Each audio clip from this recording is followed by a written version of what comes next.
Meu nome é Evelyn, eu sou parte das monitoria do nosso curso de extensão.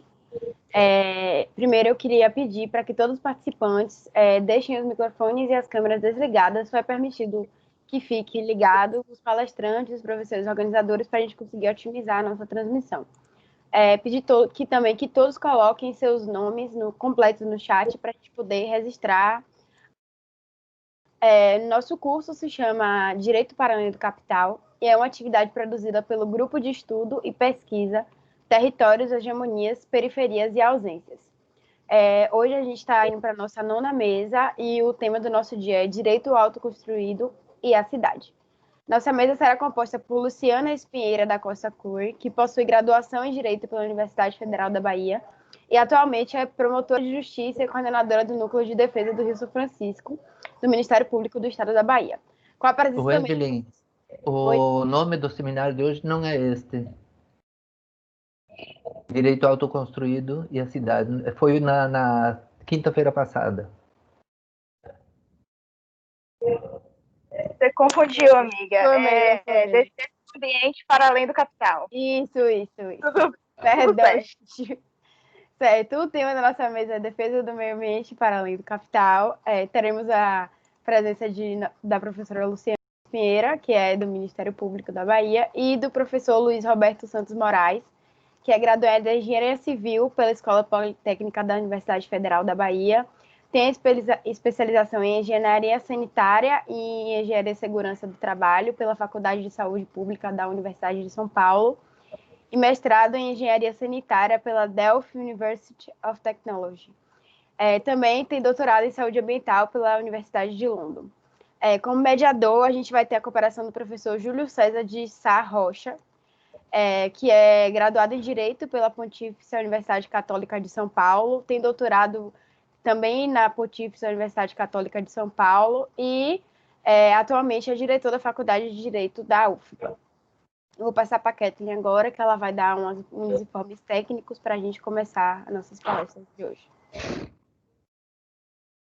Boa noite a todos, meu nome é Kathleen, eu vou ajudar aqui na monitoria de hoje. Então, eu tenho algumas informações sobre os certificados para passar, certo? Antes de começarmos a mesa. Primeiro, que a certificação será realizada através do sistema PROEX, e após a realização dos nossos procedimentos administrativos, o usuário terá disponível seu certificado através do site do PROEX em torno de 30 dias úteis. O site é www.cisproex.neb.br e o usuário terá acesso ao seu certificado através do seu e-mail ou do seu CPF e data de nascimento. A gente ressalta que os certificados eles não serão encaminhados por e-mail, então cabe ao aluno, cabe ao participante ir ao site do CISPROEX e resgatar o seu após a conclusão dos nossos procedimentos administrativos. Eles ficam disponíveis no sistema e podem ser gerados em segunda via, caso seja necessário. E, por solicitar que os participantes que ainda não colocaram sua data no nosso formulário, coloquem. A data de nascimento ela é necessária para que o certificado seja gerado, pois nós utilizamos a plataforma do SGE para fazer as inscrições, porém, nessa plataforma nós não temos esse dado. Então, só precisa responder uma vez. A gente vai colocar o formulário no chat, certo? Por fim, nós lembramos que que para a certificação é necessário participar de 75% do evento, o equivale a 9 mesas, porque nós vamos realizar 12 mesas no total, e que ao final das salas haverá para debate. Então, caso surjam dúvidas, perguntas, questionamentos, por favor, coloque no chat sua pergunta, que nós resgataremos e ao final das palestras nós iremos trazer elas para que seja respondida pelos palestrantes da noite. Vamos iniciar o nosso evento. Inicialmente, eu vou passar a palavra para o nosso mediador, Júlio Rocha, para que ele possa fazer os cumprimentos iniciais e depois eu volto para indicar o tempo da fala da professora Luciana, certo? Um bom evento a todos. Eu queria dar boa noite a todos e todas. Aliás, quero dizer, eu sou da UFBA, mas eu sou forjado na UFES. Eu comecei a dar aula na UFES em 1993, aos 24 anos. Então, portanto, devo tudo na perspectiva do que é do pedagógico à Universidade de Feira. Aliás, tudo que a Universidade Moraes e Lu me convidam, eu desmarco, porque eu acho que eu tenho uma obrigação moral, histórica, de apoiar quem me apoiou a fazer mestrado e doutorado. Isso é Primeira colocação que eu queria fazer antes de qualquer coisa. Eu tenho muito orgulho, muito respeito pelo curso, seus docentes, suas docentes. Tenho orientandas, doutorandas, que são professoras da casa, amigas, amigos, e colegas da UFBA hoje, que foram alunos, alunas. Então, eu tenho uma grata satisfação. Primeiro, de ter aqui nesta mesa alta duas pessoas ilustres, que eu tenho muita consideração e respeito, que admiro pela contribuição teórica e prática, pela experiência de vida e pela causa ambiental. Acho que, sem sombra de dúvidas, essa mesa de hoje somou com muita capacidade duas gerações e, ao mesmo tempo, uma mulher e um homem e uma mulher, que tem uma larga experiência na área ambiental e uma grande contribuição. Quero apresentar, portanto, Luiz Roberto Santos Moraes, professor Moraes, meu professor, professor de todos nós, alguém que tem uma contribuição, uma reflexão na perspectiva de pensar direito para além do capital e na perspectiva da questão ambiental, do saneamento. Eu fui estagiário do SINDAI, eu já ouvia falar de Roberto Moraes no Sindicato de Águas e Esgoto, eu trabalhei com peão de vala, e aí eu dialogava com uma pessoa que eu chamava de Deus, que na verdade era Paulo Jackson Vilas Boas, o apelido dele era Deus, que quando Deus falava, né, e eu aprendi também a fazer estágio na perspectiva urbana, eu sou alguém dos sindicatos urbanos,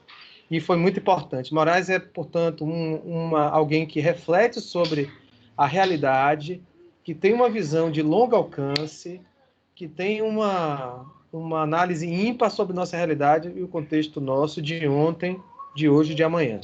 Ao lado de Moraes, eu convido também e expresso minha grande alegria de falar de Luciana Cury, que foi e será uma pessoa muito querida, bacharel em Direito, mestre em Direito, daqui a pouco vai fazer o doutorado, mas promotora, ela que coordena a fiscalização preventiva integrada, que é uma das experiências mais exitosas de ação articulada entre instituições públicas e sociedade civil. Já tem livros, aliás, quem quiser fazer TCC sobre esse tema, tem. A FPI é um tema vasto, é uma experiência muito importante de articulação interinstitucional, com resultados práticos, concretos, de ação articulada nas questões ambientais. E, além de tudo, uma pessoa com extrema sensibilidade para a causa. Então, eu queria dizer que hoje, o Seminário Direito para Além do Capital, os seminários trazem duas pessoas maravilhosas e que eu volto a Kathleen e Evelyn para as conduções dos tempos de cada uma das palestrantes, do palestrante, e dizer que é uma honra para mim, como alguém que foi docente do curso de Direito. Aliás, eu comecei da UFES, não tinha nem curso de Direito, fui da comissão que instalou o curso de Direito, e ter a honra de ver hoje a universidade como colegas aqui presentes, da velha guarda, né? Pedro Diamantino, Clóvis, vários colegas aqui que tenho muita consideração e respeito, Celso Antônio Fávero, o Ramon Silveira e vários outros que estão aqui, mas passar a palavra para vocês para a gente delimitar o tempo de cada palestrante, dizer que nós estamos querendo muito ouvir tanto Moraes quanto Luciana Cury. É isso.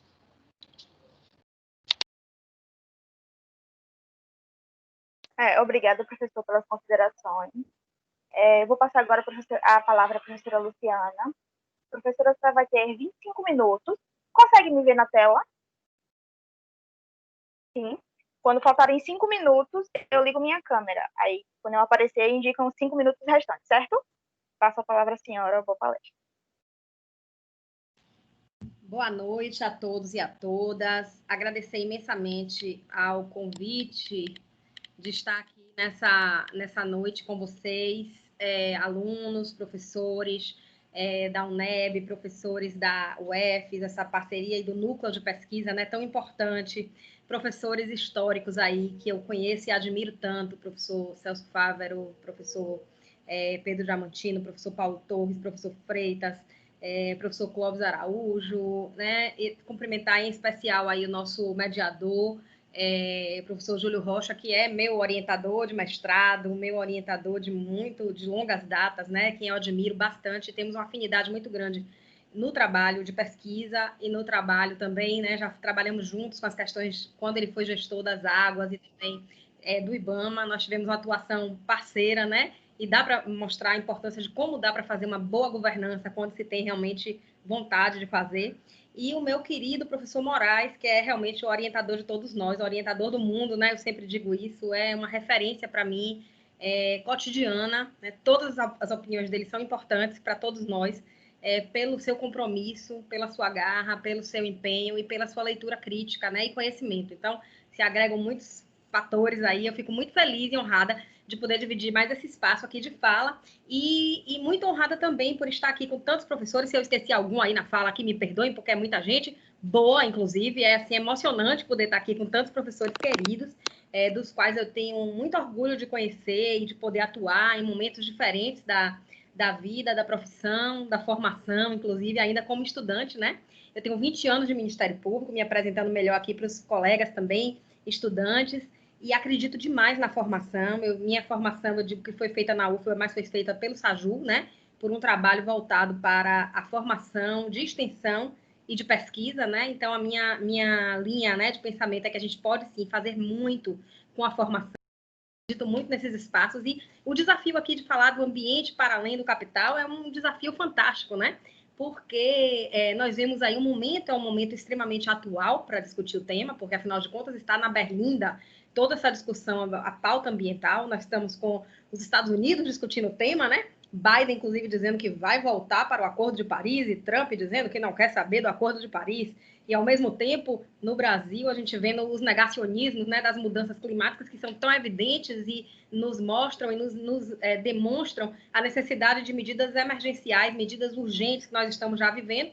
E, claro, como tudo, né, essa pandemia que estamos também vivenciando, que é reflexo desse modelo de desenvolvimento desestruturado e desestruturante, que causa cada vez mais subalternização e cada vez mais injustiça ambiental. Nós sabemos, nós vivemos numa sociedade de risco, temos aí o Ulrich Beck que nos traz aí, nos apresenta essa sociedade de risco, mas nós sabemos que, na verdade, esses riscos não são iguais para todos. Os riscos ambientais e os riscos das questões ambientais, elas não são iguais para todos, e por isso é muito importante ter essa visão crítica quando nós tratamos das questões ambientais. Nós precisamos pensar sempre como linha de fundo, como pano de fundo, que os impactos socioambientais, eles não acontecem de forma democrática. A pandemia não afeta de modo democrático todas as pessoas.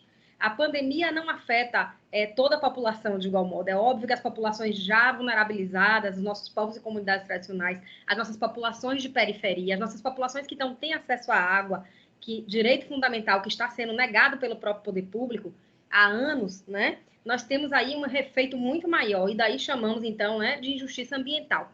O que é um grande contrassenso estar vivenciando esse momento de catástrofes, de crimes ambientais seríssimos, como foi Brumadinho, como foi Mariana, a pandemia, que é fruto desse modelo de desequilíbrio, e quanto mais esse modelo persiste em não enxergar a necessidade de preocupação com o ambiente e com a saúde na sua lógica, como diz o nosso artigo 190 da 170 da Constituição, que condiciona o desenvolvimento, sim, a possibilidade da iniciativa privada, porém com os limites da proteção ambiental. E quanto mais se encobre essa questão da proteção ambiental e mais se coloca embaixo do tapete e se diz que é o desenvolvimento a qualquer custo, né?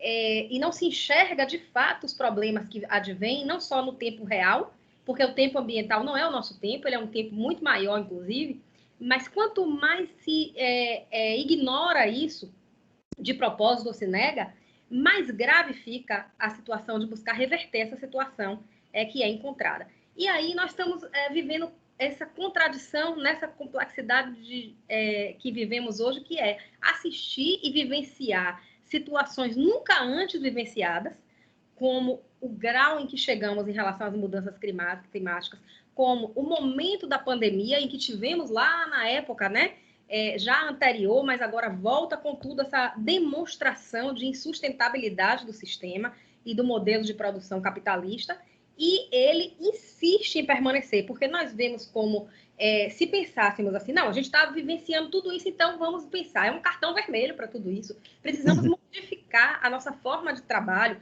precisamos modificar a nossa lógica de desenvolvimento. Nossa lógica de desenvolvimento não pode ser essa lógica de desenvolvimento exploratória dos recursos naturais à exaustão, exploratória do próprio ser humano, que chega a ter o trabalho escravo, que chega a ter a exaustão e das relações de trabalho, não é? Então, nada disso é levado em consideração, e o que se propõe como solução é exatamente a continuidade disso.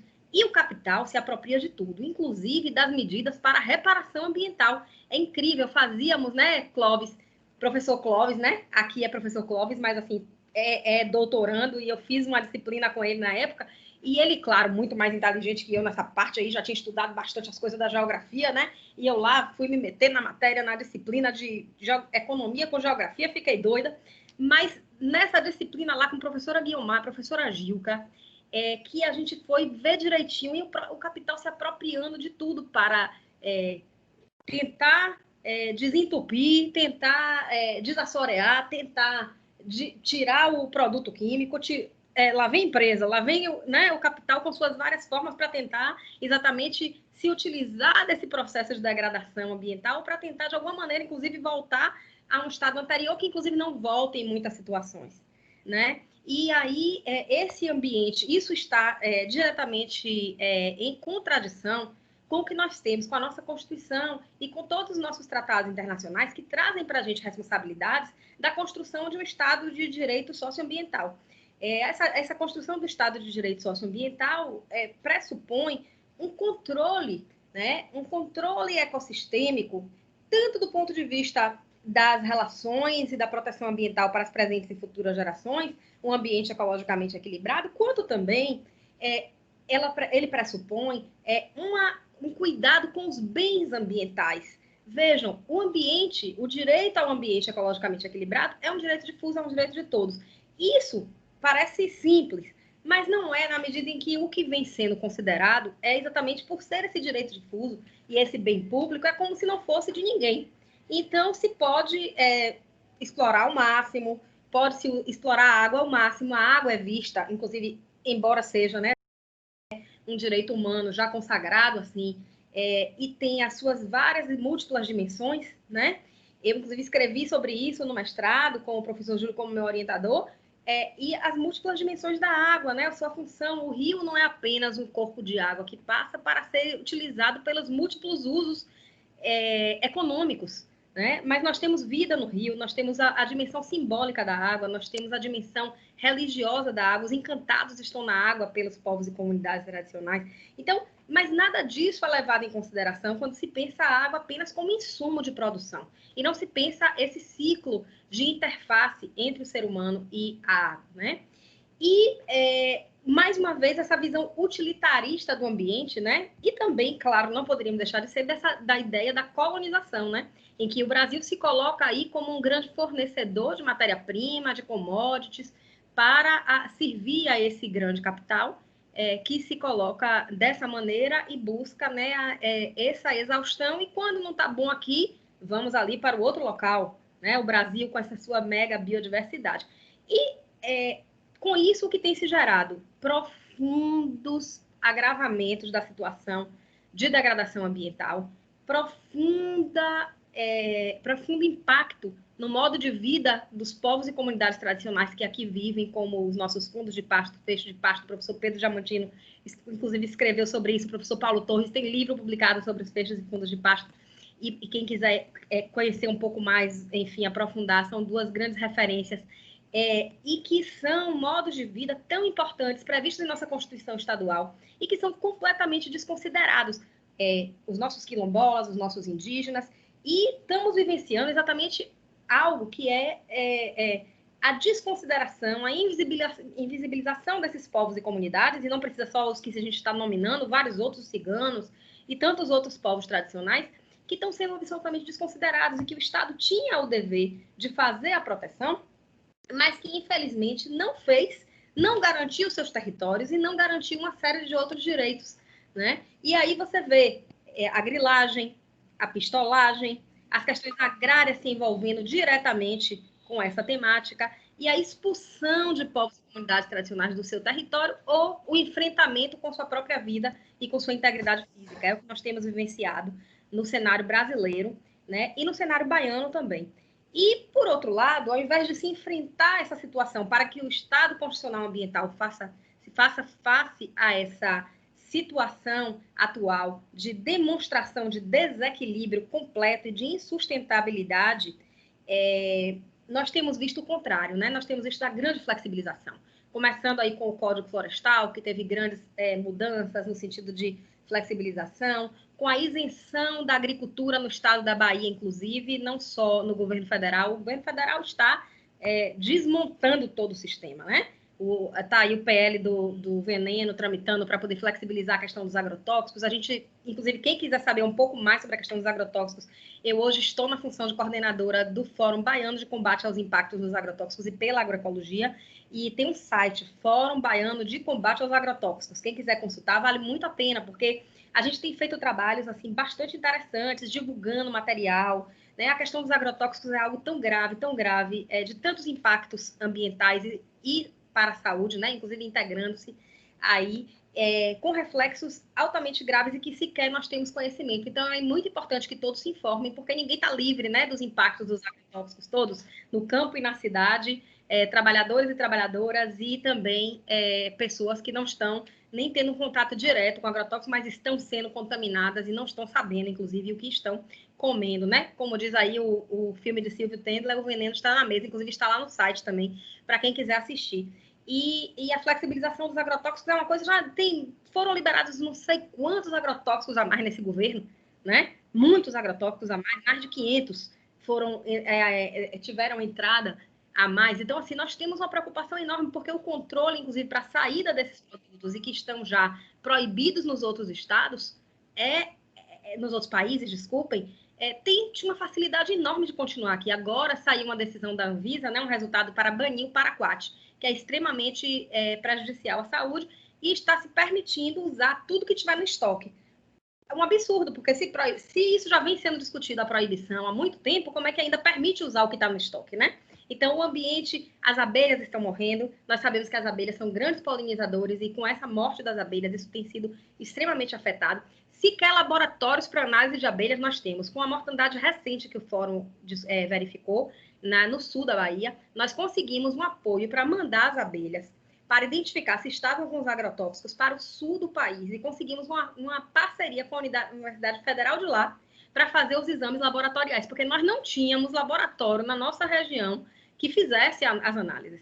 O monitoramento da água que é consumida, nós temos um monitoramento, por exemplo, dos agrotóxicos na água, dos 27 agrotóxicos que estão lá previstos na portaria consolidada do Ministério da Saúde. Só que tem regiões, por exemplo, na Bahia, que a gente verifica nos trabalhos de campo com esse programa de fiscalização preventiva integrada que o professor Júlio falou aqui, que simplesmente dos 10 produtos mais usados na região, 2 apenas estavam na portaria. Ou seja, se monitora aquilo que não se usa na região. Não tem a informação, as pessoas não têm informação. Então, esse é um outro grave problema. Nós temos uma falha enorme no direito à informação ambiental, né? Para se buscar saber os processos de outorga, não estão disponíveis. Os processos de licenciamento ambiental é uma loucura. Muitas vezes as entidades, os movimentos sociais vão buscar o Ministério Público para pedir a informação que é a obrigação dos órgãos públicos deixarem à disposição. Não tem como ter uma cidadania ambiental sem ter direito à informação. Então, é uma luta que a gente está construindo agora, inclusive agora, nesse mês que vem. Nós temos uma reunião, nós preparamos um material para que haja uma discussão, inclusive, com os municípios, que prestem as informações e disponibilizem para toda a população a informação. E também vamos cobrar do órgão ambiental do Estado, INEMA, porque nós não temos essa facilidade na informação e muita informação que deveria ser pública não está publicizada.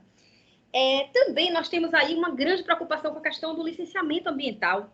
Vejam que o próprio Estado da Bahia, infelizmente, fez isso, né, assim como outros estados, como Tocantins e Acre, e tiveram, inclusive, o Tocantins e Acre fizeram por lei e tiveram já a DIN declarando a inconstitucionalidade dessa lei, que é isentar a atividade do agronegócio, né, o agrosilvopastoril, isentou simplesmente de licenciamento ambiental. Como assim a atividade do agronegócio não tem, agrosilvopastoril não tem impactos ambientais para ter licenciamento ambiental? É gravíssimo isso, e o Supremo deu as decisões no sentido de inconstitucionalidade. Aqui na Bahia, isso foi feito através de um decreto. Nós tivemos um diálogo de 1 ano com o governo, tentando dialogar, tentando mostrar que era um absurdo isso. E, infelizmente, isso não foi possível, né? E nós tivemos que entrar com a ação civil pública e está agora para a sentença, né? Nós temos, assim, uma grande esperança que saia. Que o PL que está tramitando hoje, um PL do licenciamento ambiental, praticamente isenta a agricultura do licenciamento e praticamente as atividades são todas por licença simplificada ou licença por adesão e compromisso, ou seja, declaratória. Como nós vamos ter um Estado constitucional socioambiental controlando as atividades produtivas e os seus potenciais impactos, se nós estamos liberando, as legislações estão flexibilizando em todas as atividades produtivas, os estudos que precisam ser feitos, se nós não temos inventários adequados, saneamentos adequados. Então, na verdade, o que nós estamos vendo infelizmente, uma demonstração de falta de compromisso e responsabilidade com a realidade que nós estamos vivenciando, de grave degradação provocada por uma decisão, por um modelo de desenvolvimento que está colocado, que não tem limite, que tem a ditadura das regras pelo mercado e pela aliança do poder político com o econômico, que simplesmente a gente percebe a gravidade que é. Vejam o que aconteceu no CONAMA, né? De forma absurda recentemente. O CONAMA teve aí a retirada de pessoas, uma redução drástica de participação, e as pessoas que estavam participando do CONAMA são todas do poder público ou do poder econômico e 1 ou 2 representações, ou 3, da sociedade civil, sendo que na sociedade civil estava ainda com pessoas do poder do setor econômico. Então, isso é risível. Isso não é participação em lugar nenhum do mundo, né? Isso não pode ser considerado uma participação, é um retrocesso na proteção. E aí, humilhação. Mas a gente vê, então, o Poder Judiciário vai, né, sendo provocado e a gente vê que, infelizmente, nós temos aí limites muito sérios, porque nem sempre o Poder Judiciário... quando a gente vê, por exemplo, uma discussão de licença ambiental, eu discuto isso muito com o professor Pedro, que está aqui com a gente, Pedro Diamantino, que é, assim, super inteligentíssimo, Ave Maria, adoro discutir as coisas com ele, ele é muito bom nessas reflexões críticas, porque a gente sabe que algumas vezes a gente leva e várias outras a gente não leva. Porque quando a gente tem uma autorização dada de supressão de vegetação pelo Estado, quando a gente tem uma dada pelo Estado, quando a gente tem uma licença dada pelo município, o que o juiz diz é, quem melhor sabe, entende aí do que é adequado é a área técnica, não sou eu. Então, a gente precisa de uma comprovação técnica para demonstrar o contrário, né? Veja, você vai contradizer tudo aquilo que não tem licença ambiental, é presumido que está provocando dano para o direito. E tudo aquilo que tem licença ambiental é o contrário. Agora, daqui que a gente veja que a licença ambiental não passou pelo devido processo, não teve participação, não observou os estudos que tinha que observar, não avaliou os ritos procedimentais e não teve uma análise técnica adequada, vejam, a gente passa a ter, inclusive, um certo grau de uma análise, porque são desconsiderados os impactos sociais, são desconsiderados os impactos sobre os povos e comunidades tradicionais, que já são invisibilizados. Então, não é por acaso que esses povos e comunidades tradicionais são invisibilizados, né, professor Júlio? Esses estudos aí do nosso professor Júlio na linha dos povos e comunidades tradicionais é sempre muito importante, porque a gente vê que são coletivos, né? São sujeitos coletivos, heterogêneos, que não são iguais, que precisam inclusive do seu respeito à sua vida, ao seu modo de vida, e que o Estado, e quando eu digo Estado é poder público, né, de uma maneira geral, está cada vez mais distante de garantir esses direitos, esse território e esses outros direitos daí decorrentes, e aí chegam os empreendimentos para dizer, aqui não tem não, aqui não tem população, povos tradicionais não, né? E aí os empreendimentos das diversas categorias produtivas, como mineração, como agronegócio, como todos os outros, vêm e fazem, né, produzem uma série de impactos socioambientais que excluem completamente e acabam de massacrar, né, essa desconsideração da existência dos nossos povos e comunidades tradicionais. Eu já vi que estava uns 20 minutos aqui, viu, Kathleen? Já estou aqui no meu cronômetro. Já estou atenta. Então, aprendi com o professor Moraes, viu? Assim que eu não era, não. Eu era mais assim, né? Vocês sabem, mais assim. Mas o professor Moraes, o negócio dele é todo certinho, viu, gente? Tudo dele é certo. Então, eu tenho essa preocupação, né, de trazer, compartilhar com vocês um momento que eu vivenciei, que eu fiquei muito chocada, né? A gente teve algumas experiências. Pedro, inclusive, como advogado na época comigo, eu como promotora já, a gente atuando na questão da transposição do São Francisco, né? E aí a gente foi lá no TRF de Brasília, tentar manter a liminar para impedir, né, a audiência pública da transposição, porque, vejam, a audiência pública da transposição foi marcada para Salvador. O São Francisco fica bem longe de Salvador. Eu até queria que tivesse aqui para Salvador, porque eu sou nascida em Salvador. Mas eu trabalho na bacia, que fica 600, 500, 800, 1.000 quilômetros de distância. Então, a audiência pública em Salvador, como é que o povo da bacia vai participar? Não tem condições materiais de participação. Isso é uma piada, né? Então, nós fizemos várias audiências e conseguimos correr com os desembargadores para manter a decisão. Aí uma desembargadora perguntou para a gente, onde é que fica o São Francisco mesmo? Fica por que região aqui do mapa? Aí o outro dizia, mas para que audiência pública? Esse povo vai poder opinar em quê? Vai opinar em quê, né? Para que o povo tem que falar? E a gente tinha que se segurar, assim, para não dar uma resposta daquelas, né? E aqui, recentemente, brigando também por uma entrada do benzoato de amamectina, que é um agrotóxico super neurotóxico, e a gente entrou com ação, né? O colega de Barreiras, eu inclusive subscrevi junto a essa ação. Fomos nós para o Tribunal de Justiça para defender, né, a nossa ideia de que não tinha as condições para entrada no país do produto e que a Anvisa já tinha se manifestado pela neurotoxicidade. Mas por conta da emergência fitossanitária, que essa lagarta comia tudo e que era desesperadora, que só tinha esse jeito, que era usar esse benzoato, senão o mundo se acabava e a produção ia ser perdida, né? A safra foi maior e venderam mais ainda do que sempre. Cada ano se supera a safra do agronegócio, mas diziam que era uma coisa gravíssima, né? E aí deixaram entrar o produto. Mas aí fomos para o tribunal. Subimos para o tribunal, porque suspenderam a liminar que a gente conseguiu da juíza. E aí, quando subiu esse processo, teve uma desembargadora e um desembargador que falaram uma coisa que eu fiquei assim. Um disse, não tem problema nenhum aplicar, porque lá no Além São Francisco não tem gente. E a outra disse, qual é o problema? Que hipocrisia! Tem 500 agrotóxicos aí, qual é o problema de ter 501? Que hipocrisia isso!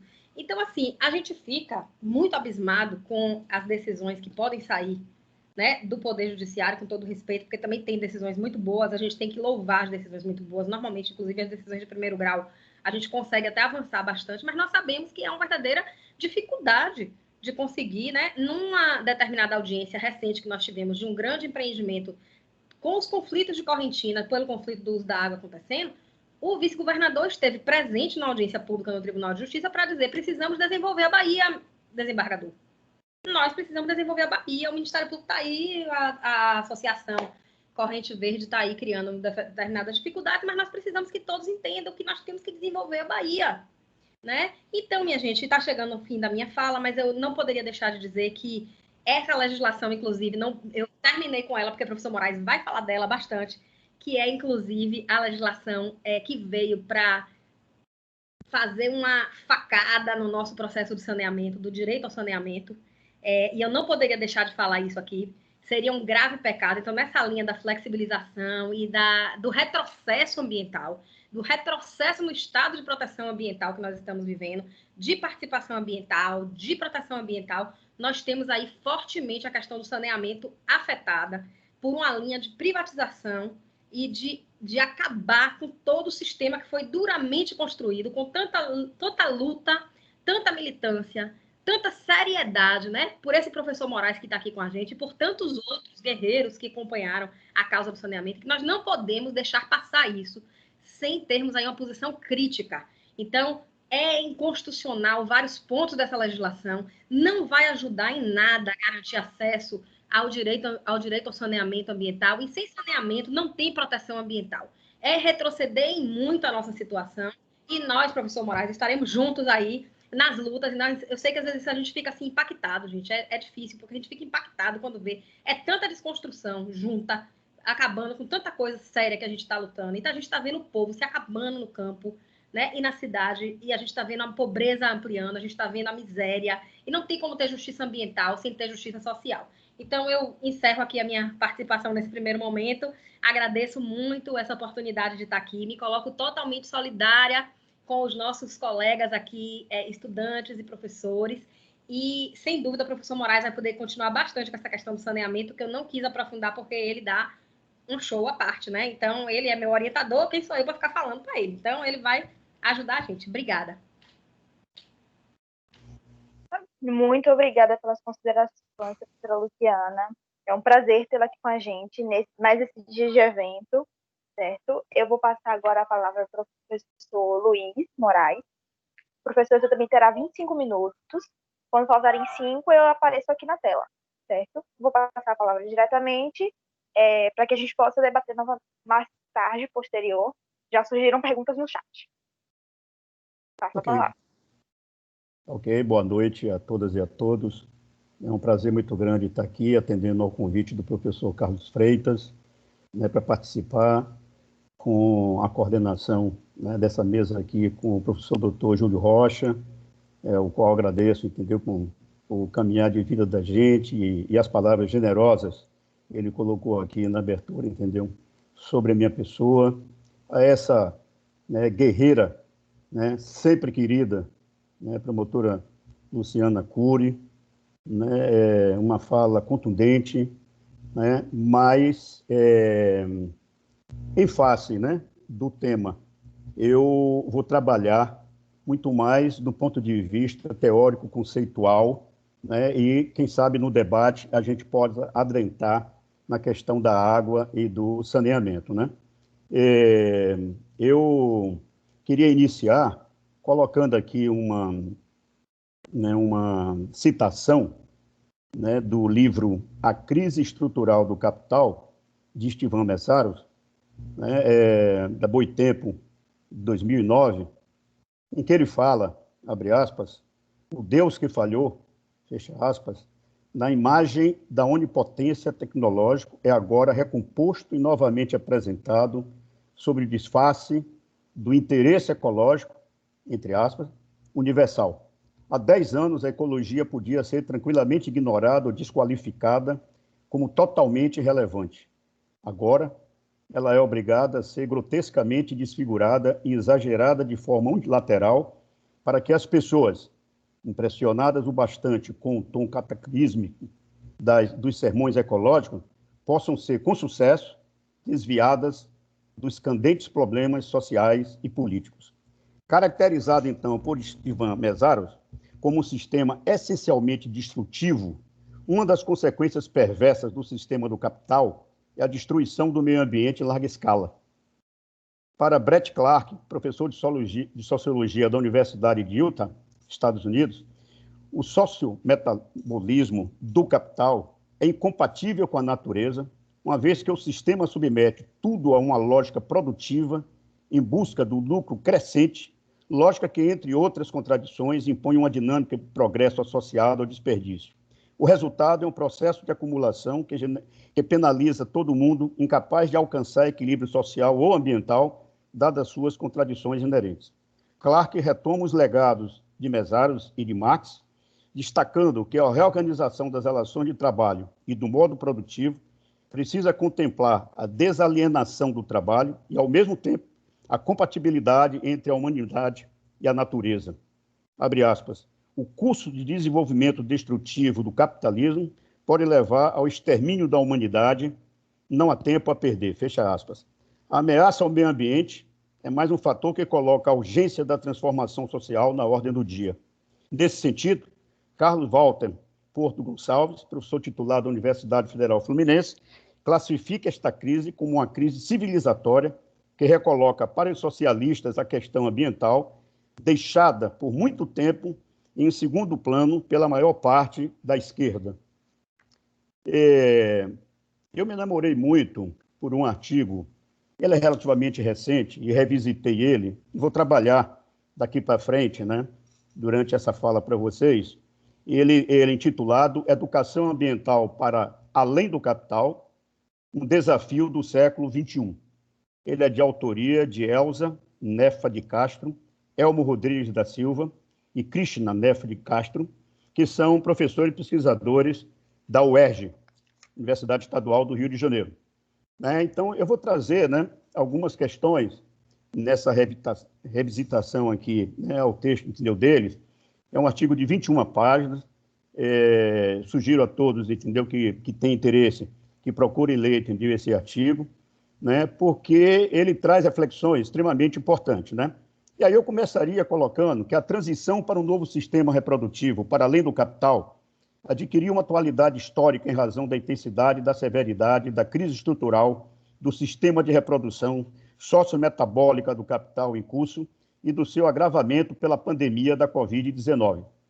Se em momentos pretéritos da história de ascendência do capital as crises irrompiam turbulentas e eram seguidas por longas fases de expansão, a partir da década de 1970, conclui-se que o novo padrão se constitui de fases de recessão econômica frequentes, tendendo a um contínuo em depressão.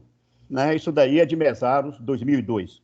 Tomando por pressuposto que o sistema reprodutivo do capital é um modo de controle sociometabólico incontrolavelmente voltado para a expansão, inclusive com a produção e a multiplicação generalizada do desperdício, não se pode vislumbrar a criação de sociedades sustentáveis sem que haja a suspensão do imperativo autoexpansionista do capital por meio da superação da própria ordem que causou a insustentabilidade socioambiental expressa pela crise climática e também pela miséria física, emocional e mental, a qual os trabalhadores estão submetidos em seus processos de subjetivação em escala mundial e também sem que haja um sistema adequado de planejamento administrado sobre a base de uma sustentabilidade democrática. Essa, abre aspas, entendida como o processo pelo qual as sociedades administram as condições materiais de sua reprodução, redefinindo os princípios éticos e sociopolíticos que orientam a distribuição de seus recursos ambientais. Fecha aspas, Axeral, Leroy, 2003, página 9. A aceleração, então, da história, entre aspas, característica do final do século XX, início do século XXI, é representação de uma época marcada por transformações em todos os níveis da vida planetária, com incertezas e laços frágeis, configurando-se em meio à compressão do espaço e do tempo. Desde o início do século XX, novos conhecimentos científicos relacionados à teoria quântica, estou falando aqui de Planck em 1900, a teoria da relatividade, Einstein em 1905, ao princípio da incerteza, Herzberg em 1927, a lei da complementariedade, Niels Bohr, em 1928, e mais recentemente as estruturas dissipativas, Ilia, Prigogine, em 1960, e ao pensamento complexo, Morin, 2000, 2002, 2007. Tem revelado a matéria como pulsante, os seres como conjuntos energéticos, as relações lineares como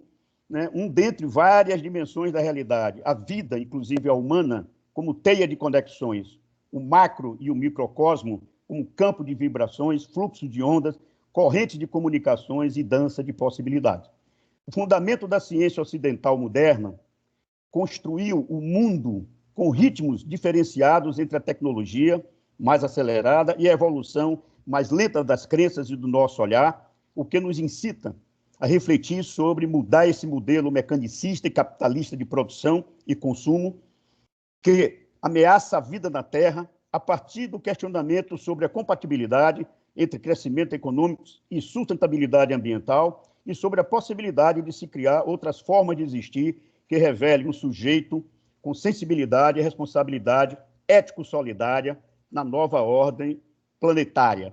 O século XX viu o padrão cultural eurocêntrico e norte-americano, pautado na lógica mercantil, ser globalizado como um estilo de vida, entre aspas, superior às outras culturas, o que intensificou a intervenção humana na natureza e fez brotar preocupações com os riscos ambientais, dentre outras razões, pelo fato do ser humano expandir o sistema técnico-científico utilizado para colocar a natureza a seu serviço. A ideia de progresso de sua versão mais atual, o desenvolvimento, expressa a dominação dos seres humanos sobre a natureza e a origem do vocábulo latino volver, século XIII, de onde provém desenvolvimento, século XX, revela a intenção de tirar a autonomia e o envolvimento de cada cultura e de cada povo com o seu espaço para incorporá-lo à lógica societária capitalista. Porto Gonçalves, 2004. O discurso ideológico que preconiza o potencial da ciência e da tecnologia contemporânea como capazes de garantir o acesso dos povos ao desenvolvimento pressupõe compatibilidade entre sustentabilidade e capitalismo e constrói-se sobre o signo do crescimento econômico, do mercado globalizado, da prioridade da economia sobre a ecologia e da consolidação do neoliberalismo, sem atentar para o processo de humanização do ser humano. Esse conjunto de impactos cumulativos sobre a biosfera pode também explicar, em parte, o aumento de doenças epidêmicas provocadas por arbovírulos, como a febre amarela, a dengue, a zika, a chikungunya, o ébola, a gripe aviária e, mais recentemente, né, a pandemia da Covid-19, provocada, né, pelo novo coronavírus SARS-CoV-2, causando o óbito, né, de, atualmente, né, mais de 1.300.000 pessoas no mundo, dos quais, né, mais de 169 mil, né, aqui no Brasil, além dos impactos econômicos imprevisíveis de longo prazo sobre as economias do país e sobre a economia, né, nacional. Tais problemas socioambientais alimentam o debate na sociedade há décadas e apontam para a necessidade impreterível das ações humanas serem pautadas pelo princípio da precaução, né, abre aspas, uma das derivações éticas possíveis do princípio de incerteza de Heisenberg, né, fecha aspas, Porto Gonçalves, 2004, e por valores humanitários como solidariedade, generosidade, equidade, liberdade, democracia de alta intensidade. Radicalização da democracia, entendeu? Né, eu tenho colocado isso, entendeu? Em diversos fóruns. A discussão sobre a sustentabilidade trazida no bojo das análises sobre os riscos que a humanidade e o planeta enfrentam em função de um modelo de desenvolvimento que não considera os limites para a relação das sociedades com a natureza, requer a inclusão da dimensão cultural e política, né, ao debate, na medida que os efeitos de intervenções que o sistema técnico provoca sobre o meio ambiente não podem ser dissociados das relações sociais e do sistema de valores, ideologias, conhecimentos intrínsecos a esse modelo civilizatório. A inserção das relações sociais no debate instiga uma análise sobre como, para que, para quem e em qual direção está sendo utilizado o conhecimento técnico-científico. Arendt, 1983. Tendo em vista que no estabelecimento das condições materiais de reprodução de sua existência, os seres humanos travam relações com a natureza e nessa mediação a tecnologia constitui seu instrumental básico. A reflexão sobre o uso que os interesses privados fazem do arsenal tecnológico para a proliferação de bens de consumo supérfluos, descartáveis, ambientalmente nocivos, né? A querida Luciana colocou alguns, e geradores de lucros, né? Nos remete ao interessante questionamento feito por Loureiro, 2000, ao indagar: qual o direito que tem 20% dos habitantes mais ricos do planeta de se apropriarem de cerca de 80% da energia e de matérias-primas produzidas anualmente, sendo os benefícios dos avanços tecnológicos utilizados para melhorar a qualidade de suas vidas, em detrimento dos segmentos sociais excluídos do processo produtivo e destituídos das condições materiais que lhes permitem ter acesso a essa tecnologia. O desafio ambiental colocado à humanidade na contemporaneidade consiste em articular os estilos de vida e os projetos socioambientais aos limites da capacidade de suporte, de regeneração do meio ambiente ou resiliência, incorporando a noção de sustentabilidade democrática, aquela que eu já comentei, da Leroy, em 2003, né, como construção social, fruto do embate entre vários atores em busca de hegemonia de suas posições. Essa noção propõe uma mudança, né, da concepção hegemônica de desenvolvimento, a qual privilegia a visão economicista, o mercado e o caráter infinito dos elementos naturais, para uma outra perspectiva de desenvolvimento que seja baseada em princípios de justiça social, superação das desigualdades socioeconômicas e construção democrática ancorada no dinamismo dos atores sociais. Nessa perspectiva, estudos sobre ecologia política apontam para a necessidade de se incorporar uma nova epistemologia que transcenda o campo da racionalidade científica e da objetividade do conhecimento, ilumine a emergência de estratégias educativas alternativas e de novas relações de trabalho. O esforço para construirmos, com a utilização de elementos materiais e simbólicos, uma nova ordem mundial, a partir da desordem forjada pelas crises históricas intrínsecas ao socio-metabolismo reprodutivo vigente, torna-se, né, um imperativo quando fracassam as múltiplas, entre aspas, soluções para os problemas socioeconômicos: desnutrição, desemprego, subemprego, ausência de eficiência de saneamento básico, doenças evitáveis como sarampo, tuberculose e outras, e socioambientais, como escassez hídrica, desertificação, inundações, extinção de espécies vegetais e animais, pandemias da Covid, entendeu? E outras, né, que recaem sobre a humanidade e o planeta.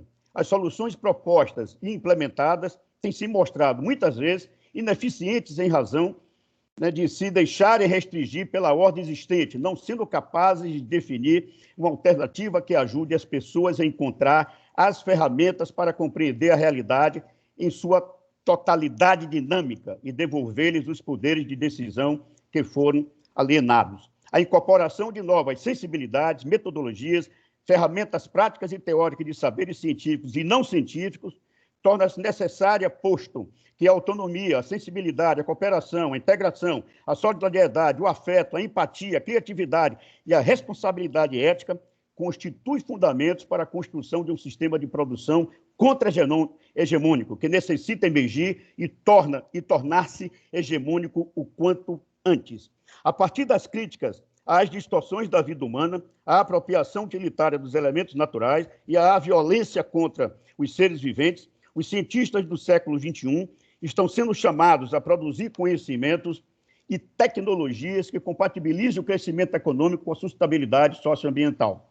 E diante da complexidade do problemático jogo de relação de força do tabuleiro geopolítico global, que envolve diferentes atores sociais, portadores de visões de mundo e interesses diversificados, convocam sujeitos transdisciplinares capazes de compreender a multidimensionalidade da realidade, investigar diversos conhecimentos científicos e esses com os saberes tradicionais, incluir lógicas contraditórias, possibilitar a construção e a implementação de estratégias que favoreçam os princípios do equilíbrio ambiental e da justiça social, com base em uma ética pautada na relação de responsabilidade com a natureza, e de solidariedade entre os seres humanos que estejam comprometidos fundamentalmente com a proposição de um outro modo de produção para além do capital.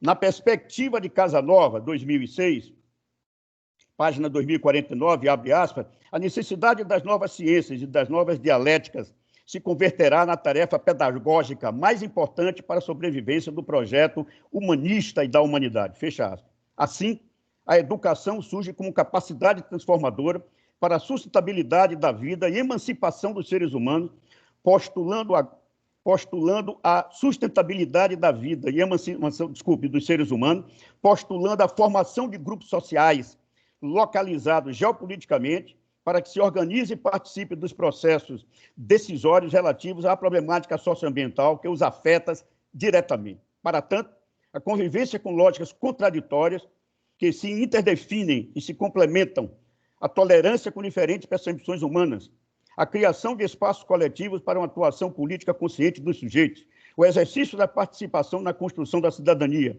e a adoção da ética de solidariedade são algumas das estratégias que permitem a compreensão do mundo em sua complexidade, da vida em sua totalidade e o rompimento com os padrões civilizatórios que reforçam as formas de domínio e de usurpação inerentes ao capitalismo em detrimento ao desenvolvimento humano e ao cuidado com o planeta. A educação ambiental para a sustentabilidade da vida serve a um projeto socioambiental que contribui para a transformação da relação do ser humano com a natureza, que, vinculada às relações sociais e às dinâmicas socioambientais, permite a superação da sociedade de classes, das relações de dominação e da exclusão social, dentre outros aspectos que demandam capacidade crítico-reflexiva e praxis consciente voltada para o futuro.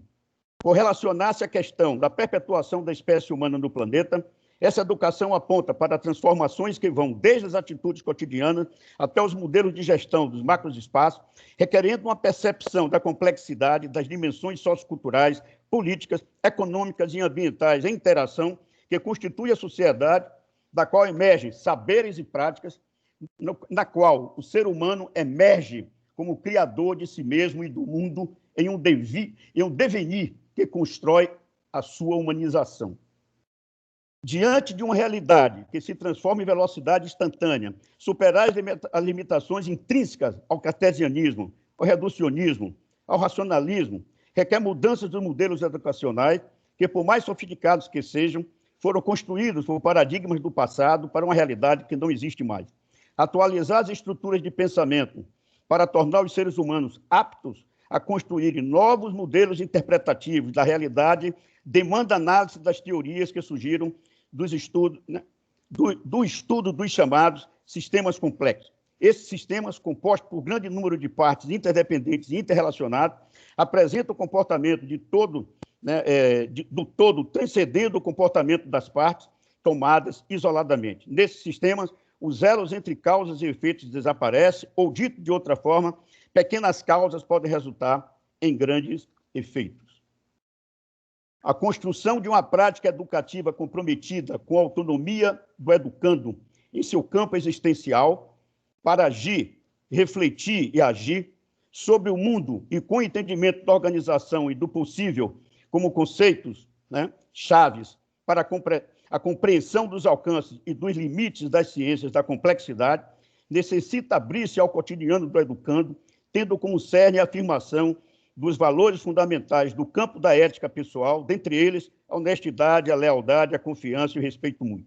O papel do professor transdisciplinar, no contexto da educação ambiental, é o de estimular continuamente a construção de redes integradoras de fundamentos teóricos e conteúdos programáticos significativos, né, que rompam com a lógica verticalizadora de uma educação bancária puramente informativa, de modo a aproximar as reflexões críticas às práticas criativas que incitem a participação, a cooperação, a solidariedade, a tolerância, a alteridade e o comportamento político com a transformação social, assumindo o risco da inovação, da criação do novo, pois, como ensinou, né, Krishnamurti, 1992, não é sinal de saúde estar bem adaptado a uma sociedade doente. Por fim, a análise das transformações que as inovações tecnológicas acarretam nas relações dos seres humanos com a natureza destaca-se no debate ambiental para que a formação dos seres humanos no século XXI seja contextualizada e as práticas socioambientais sejam articuladas à base estrutural da sociedade, ou seja, ao modo como os seres humanos se organizam para a produção de suas existências, tanto material como espiritual. Finalizo, o povo brasileiro, inserido no atual panorama mundial de injustiça social e da degradação ambiental, em sua busca inseparável de autonomia individual e emancipação social, requer uma praxis política consciente dos trabalhadores, conjugada com uma formação sustentada em um saber ambiental que acolha a alteridade, valorize a diferença, respeite a diversidade, redesenhe as bases de um projeto social alternativo capaz de ressignificar os sentidos da vida rumo a uma sociedade pautada por novos padrões civilizatórios, cujo cerne seja, abre aspas, o esforço à consciência das verdades humanas que fazem a qualidade de vida. 2 pontos. Amor, amizade, comunhão e solidariedade. Moran, 2020. Né? Afinal, como dizia Marx, 2007, página 29, abre aspas, a libertação é um ato histórico, não um ato mental. Fecha aspas. Então, seria isso, né, para colocar para vocês, né, numa fala mais teórico-conceitual, né, mas estou aberto no debate para a gente descer para a questão e discutir, né, esse vilipendiamento que está sendo feito, né, essa violação, né, continuada do direito, né, de nós, enquanto seres humanos, de ter acesso à água, a esgotamento sanitário. Eu me lembro, não era mais jovem, foram 30 anos de luta a nível internacional, para no dia 28 de julho de 2010, a Assembleia Geral da Organização das Nações Unidas aprovar uma declaração com o voto do Brasil, não teve nenhum voto contrário, né, 42 países se abstiveram, mas todos os outros votaram, entendeu, a favor, do reconhecimento do direito à água e ao esgotamento sanitário, que são 2 componentes, né, de no mínimo os 4 componentes do saneamento básico, né, como direito humano essencial, né, que vem sido vilipendiado, entendeu, nesse país nosso aqui, e que a perspectiva futura imediata, ela é, entendeu, terrível. Obrigado. Obrigada, professor Luiz. Temos aqui no chat muitos elogios, tanto a sua fala quanto a da professora Luciana. É um assunto muito importante e as colocações foram bem pertinentes. Eu vou passar agora para o nosso mediador, professor Júlio, para ele fazer as considerações que ele julgar importantes sobre as falas, e depois a gente passa para a parte do debate, para a exposição das perguntas. Passa a palavra para o professor Júlio agora. Vamos lá, depois das falas brilhantes de Luciana Cury e Luiz Roberto Moraes, fica muito pouco para falar. Eu fiquei abismado.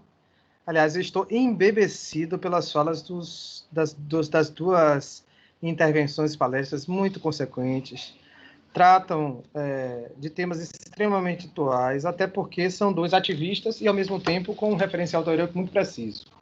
Mas eu queria, como ponto de partida, nos pequenos minutos que eu tenho, dizer que eu tomo o direito ambiental como sistema de regras, princípios, utilizando um autor chamado José Luiz Serrano, práticas operativas, ideologias e instituições.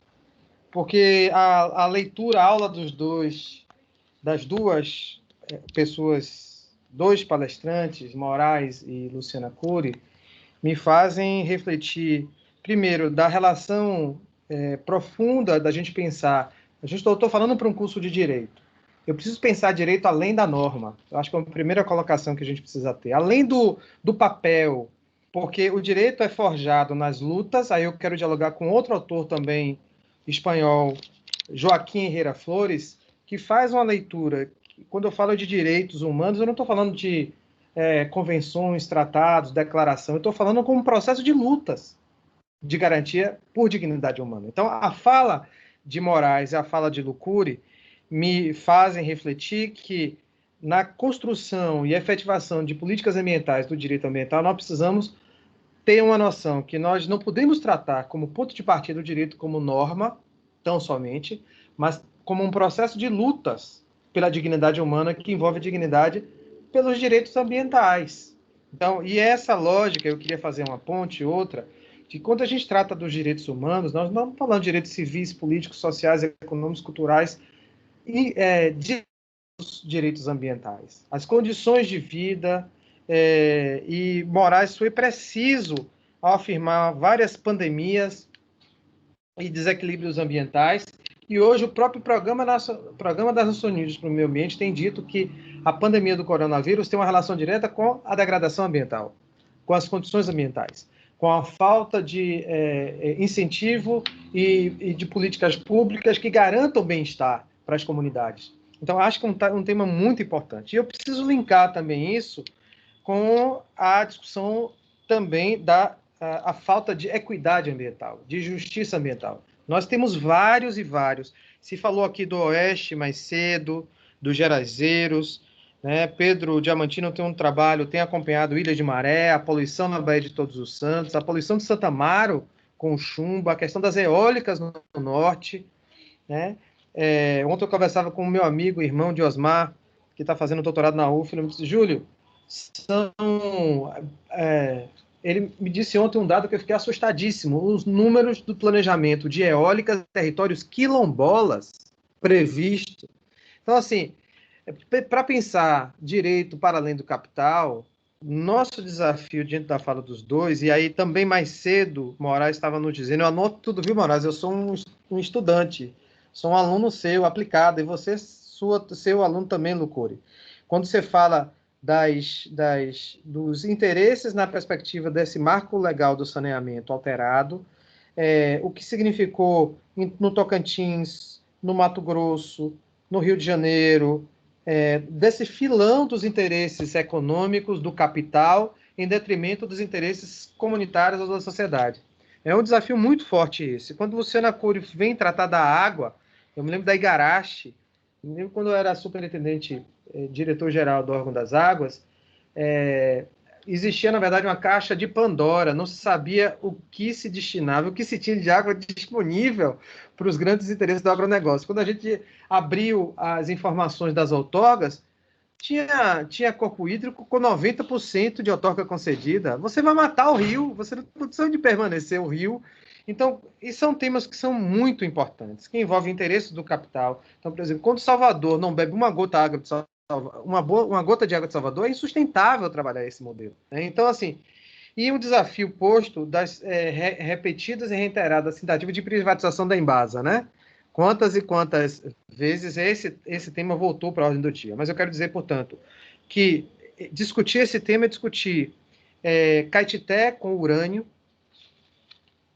e é um tema recorrente, com a mineração da Baminha, as diversas lógicas de ampliação na região sudoeste da Bahia, né?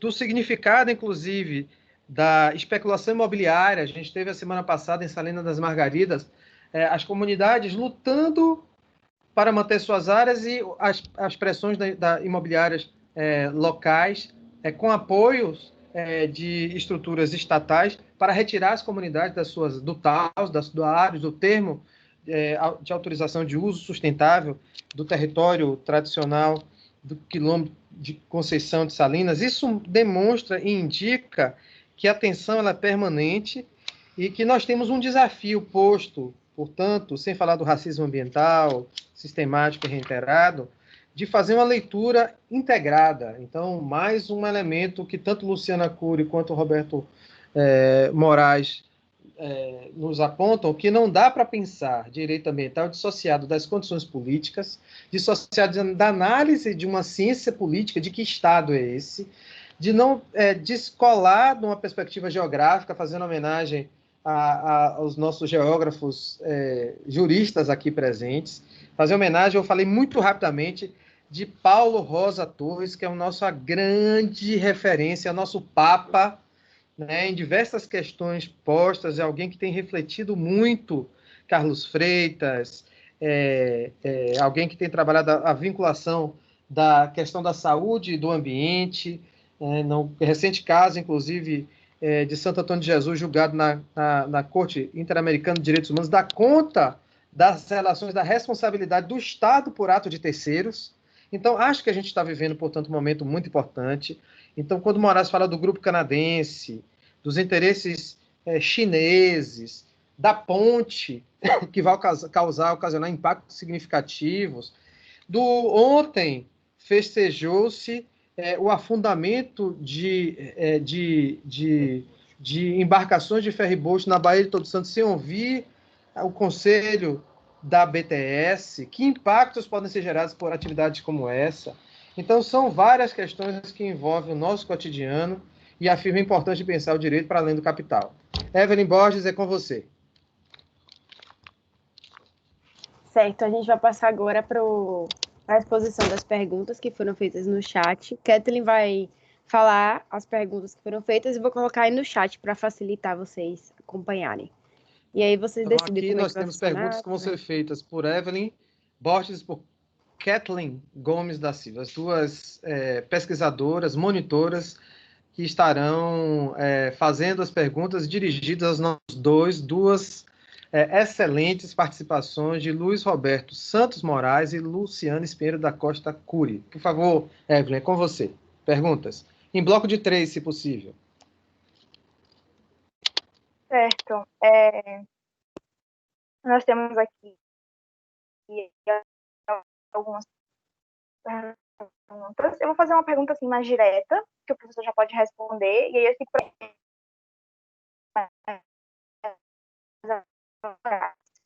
professor Moraes, surgiram dúvidas sobre ontem do artigo. Duas colegas compartilhar aqui no chão de que a indústria alimentícia está diretamente vinculada com muitos problemas ambientais que vivemos atualmente. Nessa perspectiva, a democratização do alimento é distante em uma realidade que o empresariado alimentício também orquestra mecanismos de controle na nossa sociedade, manipulando não só as pessoas, como também a natureza. Assim, qual o papel do direito dentro dessa dicotomia empresariado alimentício versus preservação do meio ambiente? Depois, nós temos uma provocação do professor Celso sobre a pandemia do coronavírus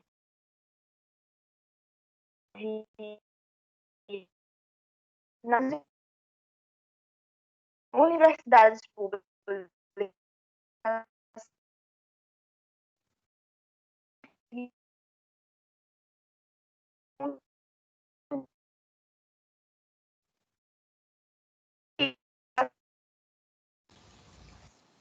Kathleen, o som não tá legal, Kathleen. Nunca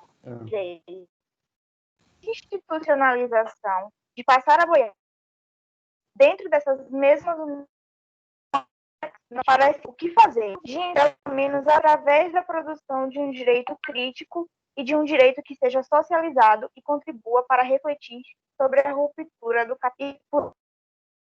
Último, outra provocação. O professor Moraes apresentou um painel amplo, complexo e profundo, a partir do qual se pode dobrar uma reflexão sobre a questão ambiental numa perspectiva de ruptura. Como se poderia, nesse quadro, identificar um lugar para o direito e para um direito que se posicione na luta por um além do capital? Passo a palavra aos professores, podem responder as questões que quiserem, certo? Caso vocês não tenham prestado atenção direito, que estava cortando um pouco, tá no. Eu mandei no chat aí as perguntas que ela fez. A primeira eu não ouvi. Eu vou olhar aqui.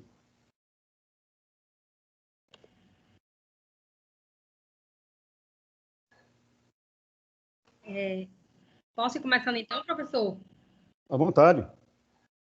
Pronto. Então, bora lá, para a gente poder aproveitar o tempo, né? Aqui a energia do povo. Eu agradeço, né? A gente agradece muito as perguntas, também a contribuição aí importante do nosso querido professor Júlio, né?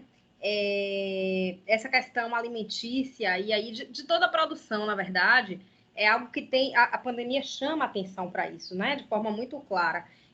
A lógica da produção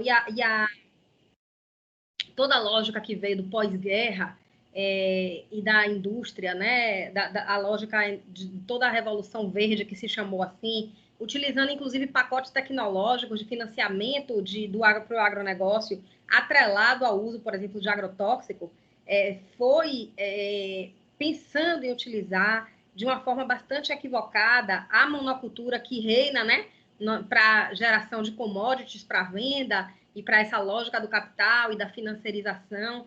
E tudo isso tem levado a um desgaste gigantesco, né? Essas consequências todas, esses impactos todos nas águas, no solo, né? Para as comunidades e povos e comunidades tradicionais de toda a região que ocupavam essas áreas e que foram realmente, muitas delas vivem, né, em conflito sério com o agronegócio.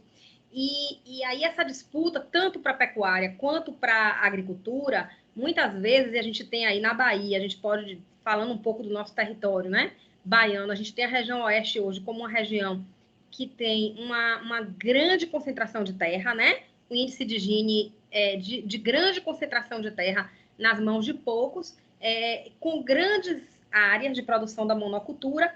E quando a gente tem uma grande produção de monocultura, a gente tem uma pouca diversidade e a gente tem um empobrecimento do solo. E essas indústrias, então, alimentícias, que têm feito todo esse processo, inclusive com falta de informação para a população daquilo que está consumindo, porque, gente, temos o PARA, né, o Programa de Análise de Resíduos de Alimentos, que é feito pela Anvisa e que, inclusive, tem sido, assim, bem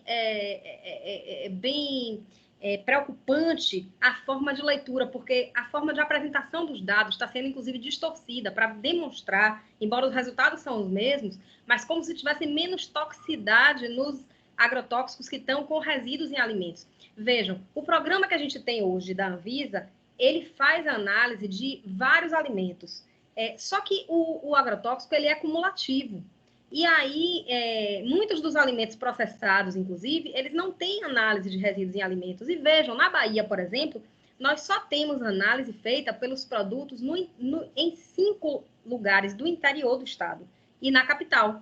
Em grande parte do interior, nós não temos análise de resíduos de alimentos. Então, há uma luta nossa, inclusive do fórum, para que se implemente o PARA baiano, porque alguns estados têm o seu PARA estadual, para pegar toda a dimensão do território do estado. Vejam, nós temos um estado que é um dos maiores usuários de agrotóxicos, mas nós não temos uma análise dos agrotóxicos e dos alimentos que são utilizados aqui. Então, são aí essas contradições da indústria alimentícia, né? Além da questão da própria produção agropecuária, muitas palestras foram feitas nesse período mostrando a forma de criação do gado aqui, para mostrar o grau de confinamento dos animais e como isso gera né, os processos aí de doenças que, inclusive, vão repercutir para o ser humano também, mas para os animais, né?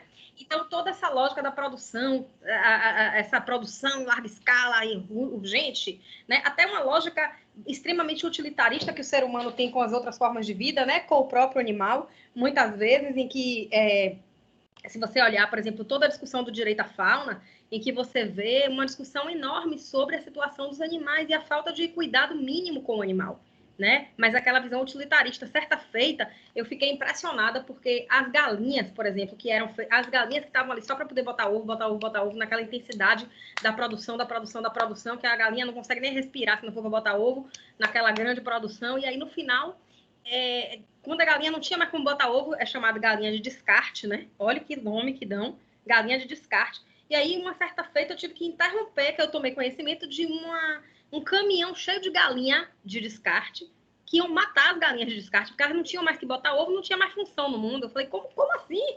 Né? Então, é uma lógica completamente perversa que o ser humano pensante consegue fazer com as outras formas de vida, né?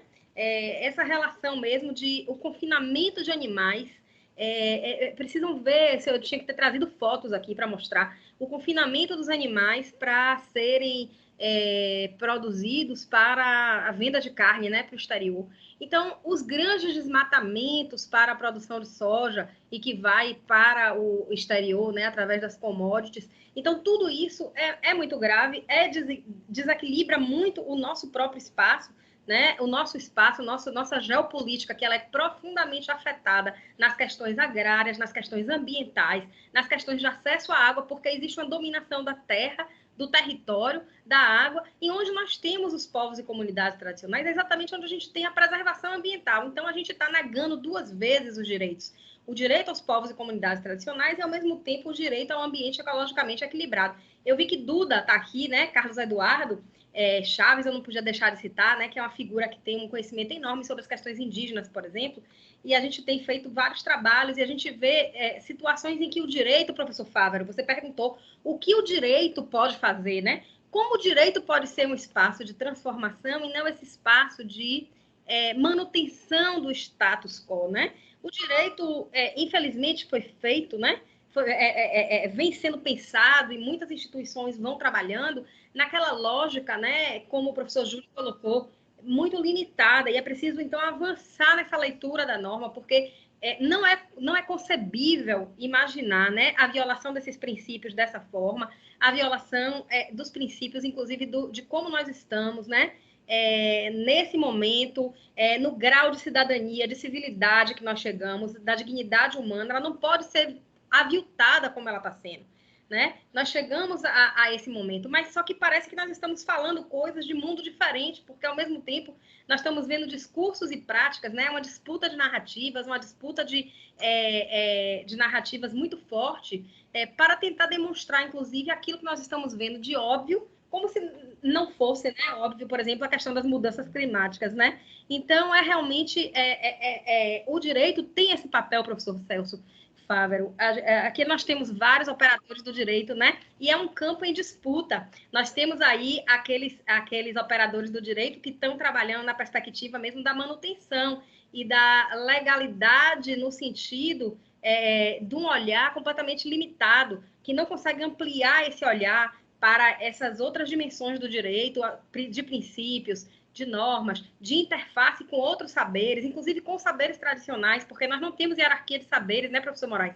Existem aí os saberes se complementam, e inclusive no campo ambiental, que é esse campo que a gente está trabalhando aqui mais diretamente, ele é um campo que nós não temos como no direito trabalhar de forma isolada de modo algum. Nós temos que beber das outras fontes, nós temos que trabalhar na perspectiva de conhecer. Eu trabalho as questões de saneamento na minha promotoria e todas as vezes eu peço socorro ao professor Moraes para ele me explicar aqui o que é que eu tenho que fazer, quais são os caminhos que eu tenho que buscar, né, para poder melhor compreender a questão do saneamento. Então, eu trabalho as questões indígenas, a gente vai buscar nos povos indígenas as respostas também, não só nos antropólogos, mas também nos próprios povos, o que eles entendem como sagrado, para a gente poder compreender o que significa aquela água que está sendo apropriada. Só um último caso aqui que eu quero relatar, professor Fávero, para poder passar para o professor Moraes também, mas assim, eu acho que essas intervenções sobre como o direito pode fazer. Eu acredito muito nesse espaço de formação. Eu acredito muito no toque da consciência do que nós queremos ser. Nós podemos ser instrumento de uma transformação, de um compromisso social, que o direito sozinho nunca vai chegar em lugar nenhum. Nós não trabalharemos nunca com o direito, transformando nada sozinho. O direito tem que estar junto com as lutas sociais, com os movimentos sociais, com os movimentos do campo, com a luta dos trabalhadores. É isso que a gente tem que estar fazendo, para que o direito esteja junto e nessa linha, né? Para que o direito possa servir também como esse a mais, esse plus, esse instrumento a mais de busca de transformação. Mas sozinho o direito não vai para lugar nenhum. Não pense que o direito vai, nem tudo tem que ser ação. A gente tem que ser estratégico, a gente tem que ser estrategista, a gente tem que pensar como num grande tabuleiro, né? Como é que ele vai colocar. E eu quero só socializar com vocês uma experiência que a gente teve dos Cariri Chocó. Duda vivenciou comigo, em Paulo Afonso, eu como promotora de justiça, nós visitamos através do programa de fiscalização integrada com várias instituições, né, que eu coordeno exatamente com essa visão mais ampla, mas vários órgãos, todos são igualmente importantes, tudo é decidido democraticamente em entidades da sociedade civil. Nós visitamos uma comunidade Cariri Chocó e visitamos e vimos que aquela área era terra pública, declarada terra da União. E simplesmente uma empresa do além apareceu, dizendo que aquela área era dela depois. A gente já tinha relatório feito e tudo mais. A SPU já tinha dito que aquela terra era da União. Veio essa empresa e entrou com uma ação. O juiz federal deu uma decisão favorável a essa empresa, dizendo a empresa disse que tinha posse da área e expulsou os índios que estavam na área, que tinham reencontrado seus encantados, porque eles vieram de outro local, né? Então, a gente tem um Estado, a falta de garantia dos direitos das populações, e aí eles sofrem novas violações a partir de outros empreendimentos e de outras ações, inclusive do Poder Judiciário. Depois nós tivemos que fazer medidas para o Tribunal Regional Federal, e nós conseguimos reverter a situação, e depois o próprio juiz ouviu as pessoas, depois dos índios terem sido retirados de lá, despejados no dia. Eu chorei vendo esses índios saindo e atravessando a rua para ir para uma escola pública que estava completamente depredada e chovendo. Teve família que teve que ficar no banheiro. Simplesmente, nós tivemos depois o próprio juiz, quer dizer, mudou o juiz, mas no mesma justiça, em Paulo Afonso, o juiz fez uma análise crítica, ouviu as testemunhas e viu que tudo que a gente estava dizendo era verdade. E simplesmente teve que voltar aos índios e tirar a empresa, que demoliu. A empresa estava com o trator na porta, esperando a hora para demolir tudo que os índios construíram, que tinha parte pública e parte das telhas que os índios colocaram, além da oca dos índios, que eles faziam todas as orações e as plantações dos índios. Então, vocês imaginem a gravidade disso. Então, a gente conseguiu fazer com que os índios, né, retornassem, e para a gente é uma felicidade muito grande quando a gente consegue ver a justiça, né, e que a gente vê os nossos povos realmente tendo justiça, porque eles são massacrados diariamente. Então, o compromisso do direito tem que ser esse compromisso ético, professor, esse compromisso do que nós queremos ser, de estarmos juntos, né, com os povos e comunidades tradicionais. Eu não acredito na possibilidade da gente trabalhar com essa dimensão de concentração do capital. Então, como a gente pode interferir? Para mim, é a gente fazendo realmente face a essa luta de terra, de território, de água, de direitos, né, realmente que são bases para o capital, e que a gente pode garantir essa democratização para os nossos povos e comunidades, para as populações, reforma agrária. São as formas que eu acho que a gente tem que lutar, as questões de acesso, né, à moradia no campo urbano, enfim, e tantos outros direitos que a gente tem que lutar, os direitos humanos todos, né, com toda essa diversidade da riqueza da nossa diversidade, né, das nossas etnias, das nossas mulheres, da população LGBT e tudo que a gente tem direito, né, de ser, dessa diversidade, e não dessa hegemonia que quer tomar conta ditando as regras da beleza, da forma de viver, da forma de ser consumista e de passar por aqui apenas como um mero consumidor de bens ambientais e sem deixar nada de positivo, né? Então, eu acho que é esse o papel aí dos nós operadores do direito, que temos a dar. Excelente, excelente, promotora Luciana, né? Não precisava mais dizer nada aqui, né? Ou seja, você já disse tudo, né? Você já disse tudo, excepcional, entendeu?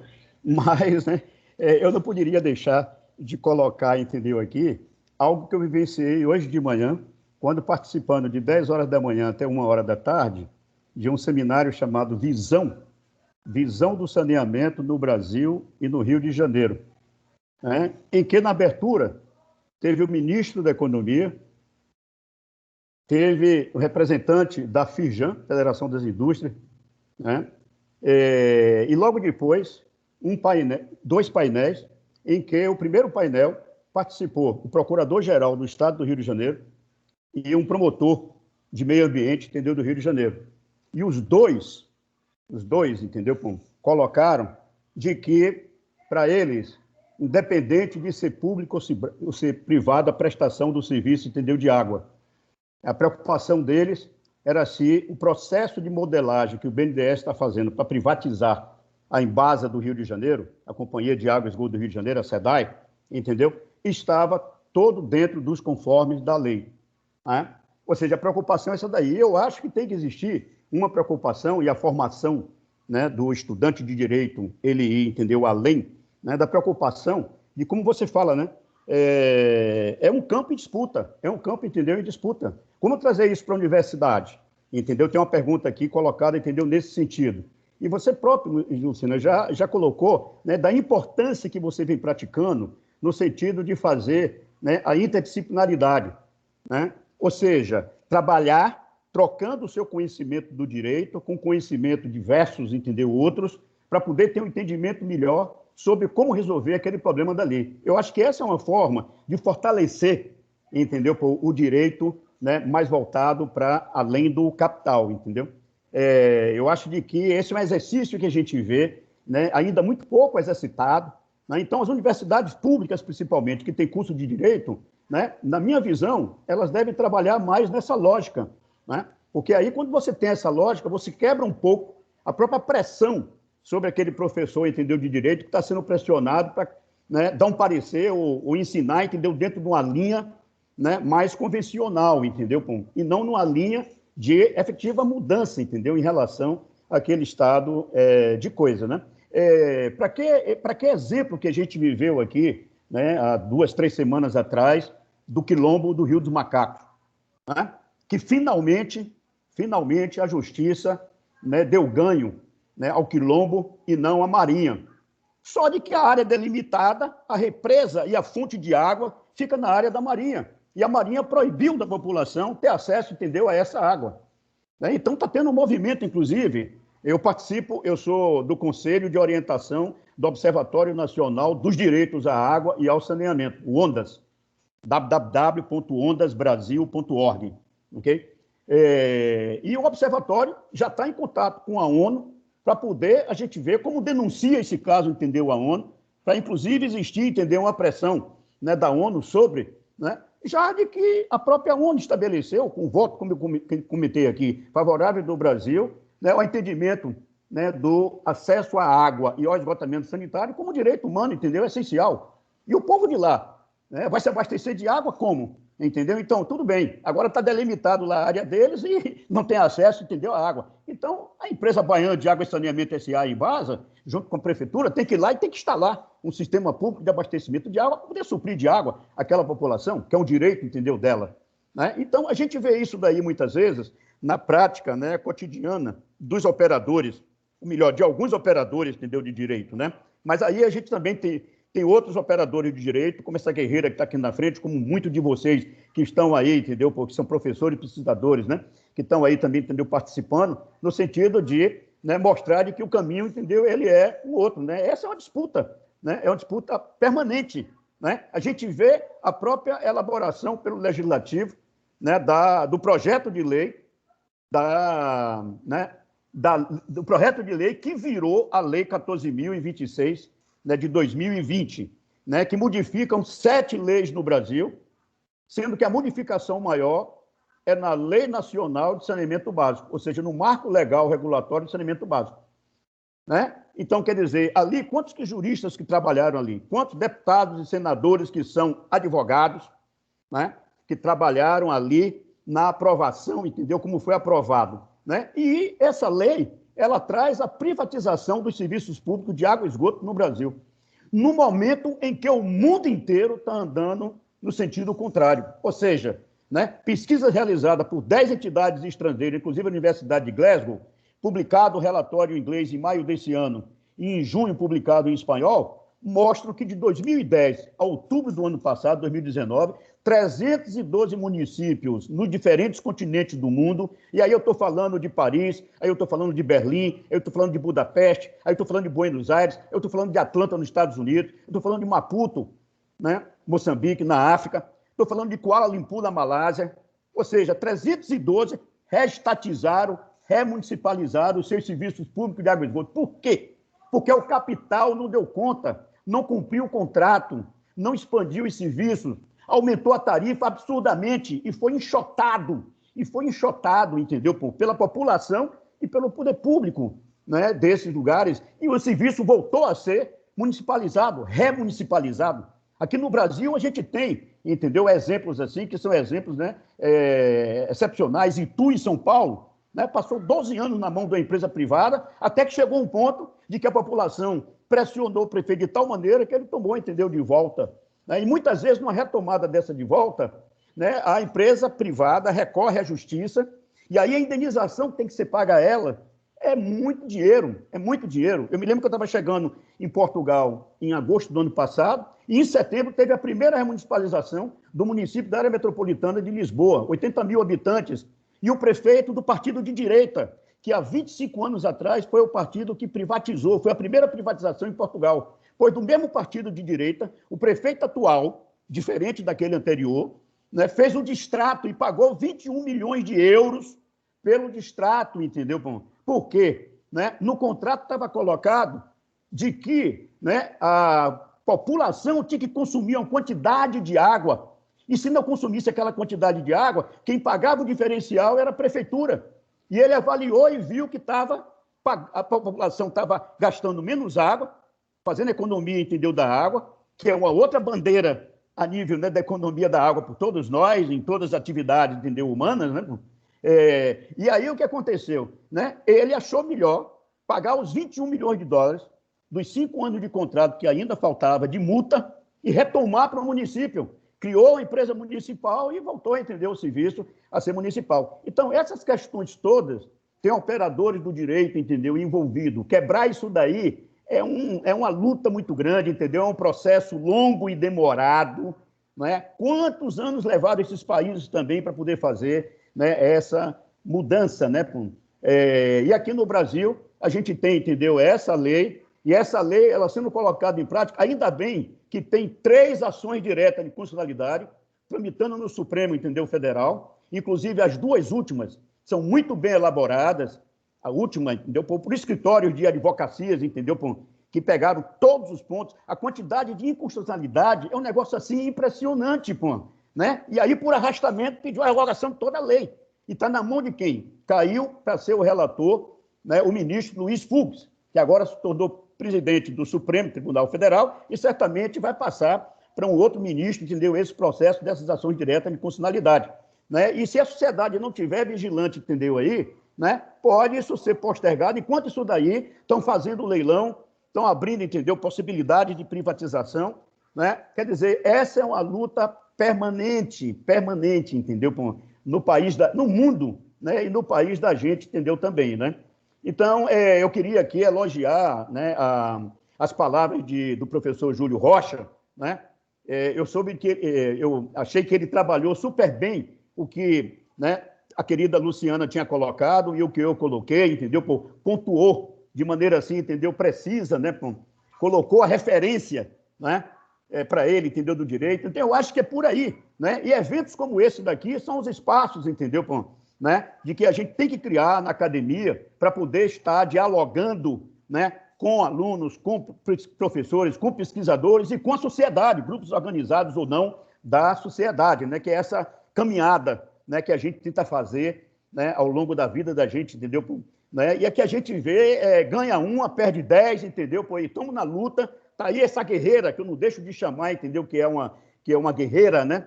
Porque quem já teve a oportunidade de viver a fiscalização preventiva, entendeu, integrada, né, se assusta da enormidade que representa aquilo dali, que é o Estado, entendeu, em campo, né, com instituições de diversas, entendeu, né, ordem, diversas esferas, entendeu, de poder, trabalhando junto ali, entendeu? Para poder o quê? Para poder zelar pelo ambiente, né? E tentar reduzir o ímpeto do capital em se apropriar completamente da forma dele, entendeu? Né? Da natureza ou dos bens da natureza, entendeu? Quaisquer que sejam eles, dos bens, né? Animais e por aí, entendeu? Lá vai, né? Para eles não tem nada, eles atropelam tudo, né? Mas seria um pouco disso daí, né? Eu acho que Luciana foi, né, extremamente assim, né, clara na resposta, entendeu? As questões colocadas, né, aqui, né, para a gente. Então, eu acho que esse esforço de academia, eu acho de que todas as universidades públicas que têm curso de direito, né, cada vez buscar mais né, a busca da interdisciplinaridade, né, dentro da instituição, né, participar de trabalhos que sejam trabalhos, entendeu, de diferentes disciplinas, porque esse diálogo de conhecimento, eu acho de que é uma troca fenomenal. O quanto que eu ganhei de conhecimento, entendeu, em trabalhos interdisciplinares, que foi o que eu fiz, entendeu, uma grande parte da minha vida e continuo, entendeu, fazendo, né? Então, eu acho de que você ensina e você, entendeu, aprende, né? Claro para você a visão e o conhecimento do colega, que é detentor de um conhecimento específico que você, entendeu, não detém, e ele passa a conhecer a sua visão, o seu conhecimento sobre, entendeu, aquilo dali. E eu acho que isso daí pode ir cada vez mais, entendeu, reforçando. Então, se nós formarmos, né, futuros profissionais do direito, né, dentro dessa visão, eu acho que eles vão sair um pouco mais reforçados, embora a luta maior, entendeu, seja a luta em transformar esse sistema que está aí estabelecido e que graça na cabeça de todos nós, que é o sistema capitalista, né?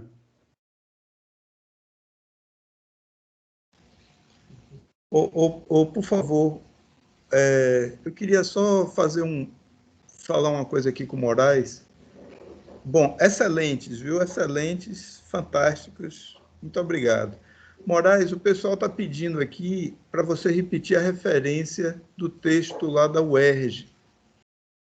Eu posso mandar, logo que terminar aqui, eu posso mandar pelo e-mail para você distribuir para o pessoal. Mas eu posso... você mencionou. Não, eu posso também, entendeu, lhe dizer qual é a referência. Né? É Revista Brasileira de Educação Ambiental, RevBE é o acrônimo dela, São Paulo, volume 15, número 4, da página 507 a 527, 2020. Ela é de agosto, de 6 de agosto de 2020. Então, né, é bem recente, entendeu? É bem agora, daí ela trazer também a pandemia, né? E com essa visão. Eu sugiro a todos, entendeu? Tem um quadro nela que ela traz os 38 principais acidentes ambientais mundiais. Dos 38, pasmem, 15 aconteceram aqui no Brasil. E na última década, aconteceram 10 grandes acidentes aqui no Brasil, no mundo. Dos 10 acidentes no mundo na última década, 7 foram aqui no Brasil. 70%, entendeu, aqui no Brasil. Isso é para a gente ver um pouquinho, né, como é que está a situação, né, do Brasil em termos de acidentes ambientais. Então, os autores fizeram uma busca a nível mundial desses acidentes, e aí fazem um quadro, entendeu, colocando. Está bastante interessante, entendeu, o artigo, né? E aí, se entrar na internet aí, baixa ele, entendeu, fácil.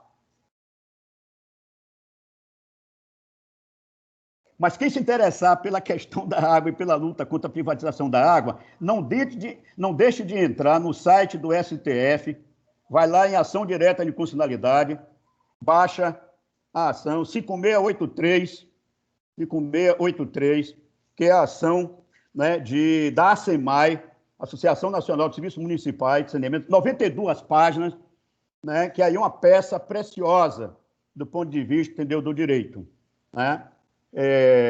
Então, vale a pena, entendeu, ler essa ADI, né, que o ministro, né, Fux deve redistribuir para algum outro ministro, e a gente, né, espera de que isso possa ser julgado o mais rápido possível, porque a lei é eivada de inconstitucionalidade. Um negócio assim impressionante. Passa por cima do município, entendeu, em diversos dispositivos dela, e o município, artigo 30, incisos 1 e 5 da Constituição Federal, o município é o titular dos serviços públicos de saneamento básico de interesse local, ok? E aí, para fugir disso daí, eles criaram, entendeu? Eles criaram uma definição de interesse comum para tentar surrupiar dos municípios. Isso eles já vêm tentando fazer há muito tempo, né?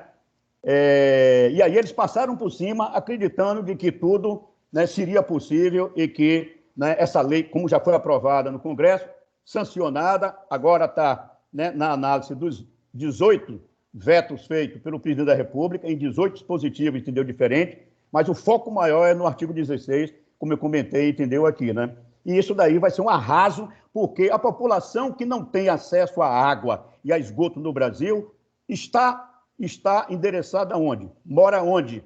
Né? Se localiza onde? Na periferia das grandes cidades, nos pequenos municípios brasileiros e no meio rural, ou seja, são os povos do campo, da floresta e das águas. Aqueles que têm baixa capacidade de pagamento. Não interessa aos privados prestar os serviços nessas áreas. Então, o que quer dizer com isso daí? Que essas áreas vão continuar, que o poder público vai dizer, está resolvido o problema. Porque alardeou para o Brasil inteiro, queria universalizar os serviços públicos de saneamento básico, principalmente os de água e de esgoto.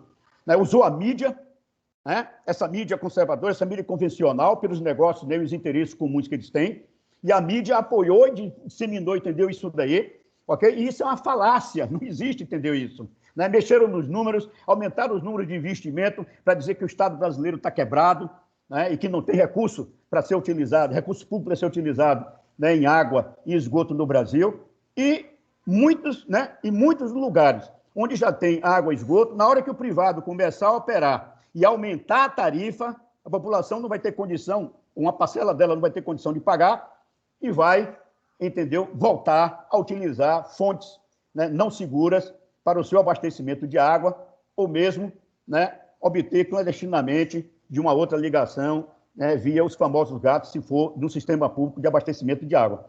Então, quer dizer, é um horror, né? As empresas privadas, todas elas como a Abutre, e os fundos, né, de investimento e os fundos de pensão, todos eles em cima e dizendo de que o que querem, segurança jurídica, essa é a palavra de ordem, e segurança regulatória. Aí muda a Agência Nacional de Águas para ser agora a Agência Nacional de Águas e Saneamento Básico, para estabelecer as normas de referências para os serviços públicos de saneamento básico. Os 4 serviços: água, esgoto, drenagem e manejo de águas pluviais e limpeza urbana e manejo de resíduos sólidos. E a ANA não tem competência nessa área, e daí, pelo que está estabelecido na lei, vão ter que sair 70 a 80 normas a partir da ANA. E o município que não atender a sua agência municipal, ou agência estadual, ou agência intermunicipal, o seu ente regulador, né, que não atender, ele não vai ter acesso aos recursos financeiros do governo federal para saneamento. Então, é praticamente uma imposição, né, do governo federal, uma intromissão, evada, então, de inconstitucionalidade. É um negócio assim impressionante. Eu fico impressionado, né, da cara de pau, do cinismo, né, dos representantes do povo nas casas legislativas, Câmara de Deputados, Senado Federal, em aprovar o projeto de lei, sabendo que o projeto de lei tinha todos esses problemas, né? E que hoje é uma lei e que aí nós vamos ter que gastar essa energia toda para lutar junto ao Supremo, para mostrar ao Supremo, e já existe jurisprudência no Supremo de outras ações diretas de constitucionalidade, inclusive uma do Rio de Janeiro, a daqui da Bahia, 2077, 1999, e a de Santa Catarina, entendeu? Que o Supremo já tem um acórdão dizendo de que a titularidade é municipal, mesmo na região metropolitana, numa micro-região, né, instituída por lei complementar, entendeu, estadual, né? Então, nós estamos nesse pé, entendeu, de situação, né? É uma luta que não é uma luta, entendeu, fácil, né? É uma luta em glória, e o direito está aí, né, dentro dela o tempo inteiro, né? Então, tem o direito, tem o direito. Então, a disputa no campo do direito é uma disputa muito grande, que eu convido a vocês a continuarem, entendeu, nessa disputa.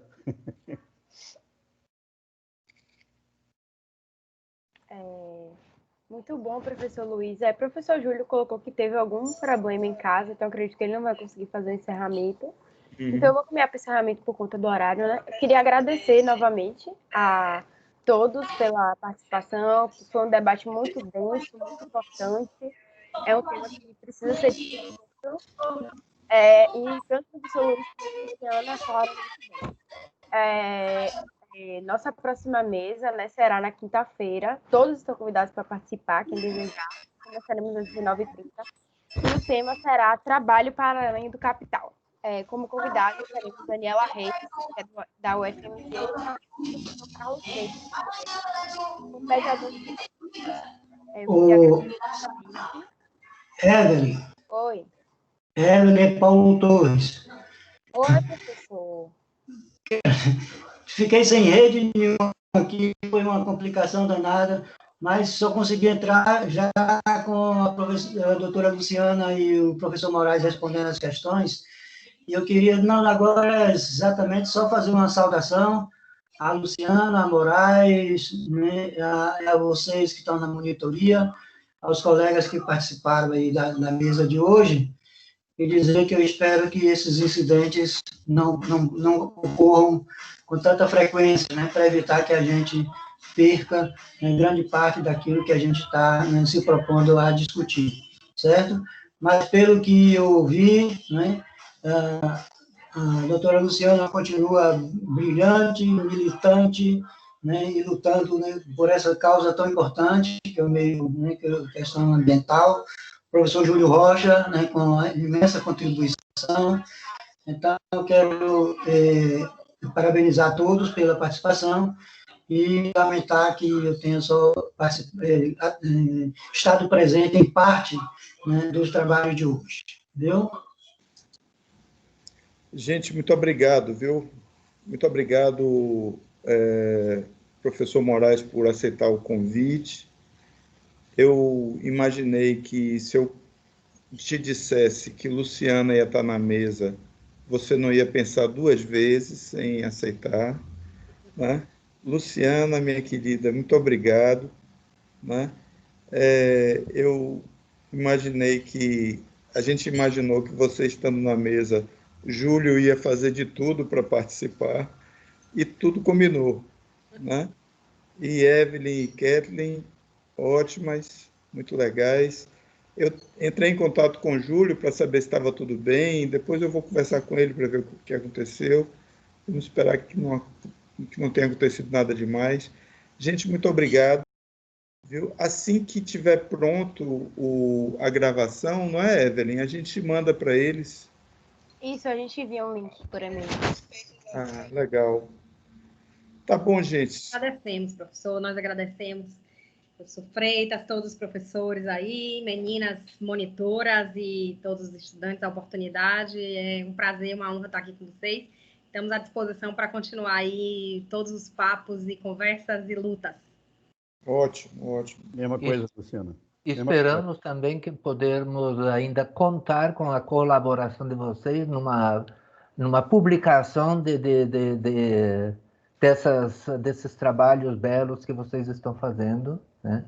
Que seria, vamos dizer, um desdobramento desse ciclo de seminários. Isso. Foi excelente. Muito bom. Um abraço grande para todos vocês. Foi um prazer. Um abraço, vamos à luta. E um Obrigada, beijo grande para essa guerreira. Tchau, beijos, pessoal. Abraço. Tchau, tchau. Tudo de bom. Prazer grande. Beijo, boa noite. Abração, abraço, Luciana.